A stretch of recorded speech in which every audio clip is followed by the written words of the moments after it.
Hey people. Today I wanted to give some advice about D&D combat. It can take a long time and can very much become a drag. So I wanted to give some advice from my own experiences and how you can make D&D combat a little more fun.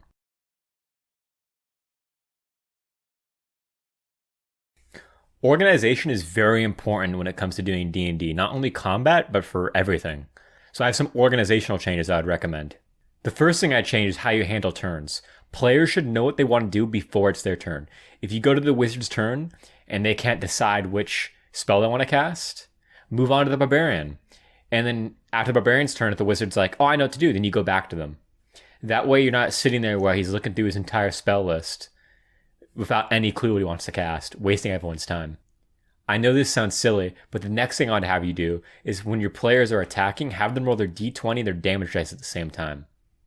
I know this doesn't sound like it's going to help, but it adds up over an entire combat. Because you go from, oh, I rolled a 17, did I hit? Oh, yeah, you hit. Oh, now I'm going to roll my damage. But with this way, oh, I hit. Oh, my damage is 8. It's like 5-6 seconds every single time someone attacks. And that adds up over 1-2 combats.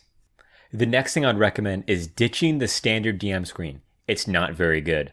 Get one that you can slide regular pieces of paper into and you can completely customize what's on your screen. You could put session notes. You could put player stats like their AC, their perception, and all that so you don't have to constantly ask them. And you could put random encounter tables, loot tables. This will not only speed up your combat, but your entire session. The next thing is classes. In my opinion, you should have a 50 to 60% understanding of how each of your players' classes work. You should know their spell casting or attack modifier stat. Then you should know some of the class features and some of the main spells. But ultimately, in my opinion, it is unfair for players to expect you to know everything about all their classes. Obviously, you shouldn't expect them to be perfect on their first session. But if you're on session 4 or session 5, and they still don't know how Firebolt works, you need to talk to them outside of the session and see how you can help them to learn their classes.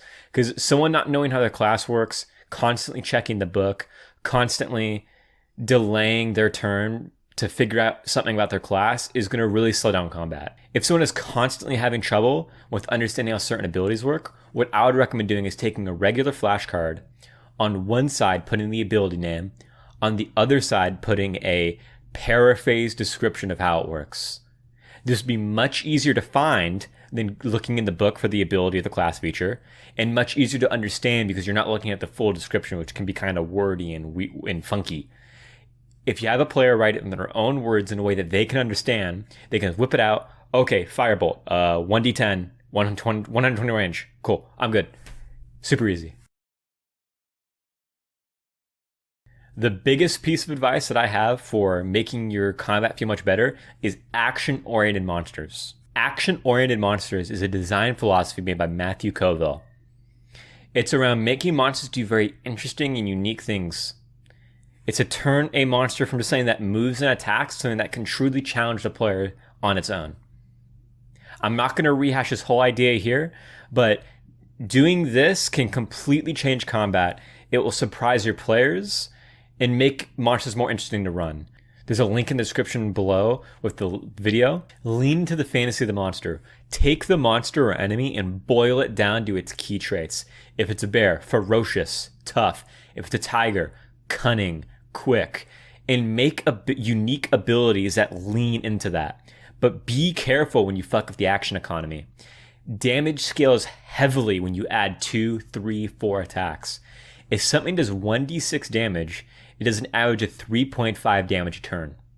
If that's 2 attacks, that is now 7 damage a turn. If that's 3 attacks, that's now 10.5 damage a turn.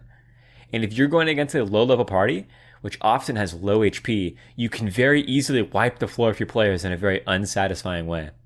Another piece of advice that I have is if you want to make a monster tougher, it feels better to the players if you add more HP than AC.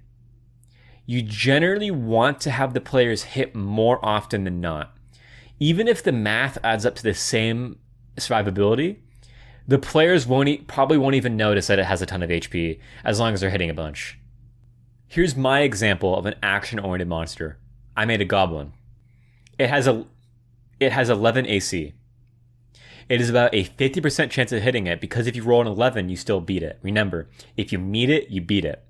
But players, if you're using standard array, very easily have a +3, so this becomes a 65% chance to hit. When making a homebrew monster, you always want to take in consideration the dice math. What is the percentage that these players are going to hit this thing? And take into consideration their modifiers, not just naked rolls. The first ability this goblin has is Dirt Toss. Once per combat, it can throw a handful of dirt into the player's eyes, reducing its chance to hit by 2, at a DC 12 Dex check. While this does technically fuck with the action economy, the math works out. At a -2, you're going from a 65% chance to hit to a 55% chance to hit.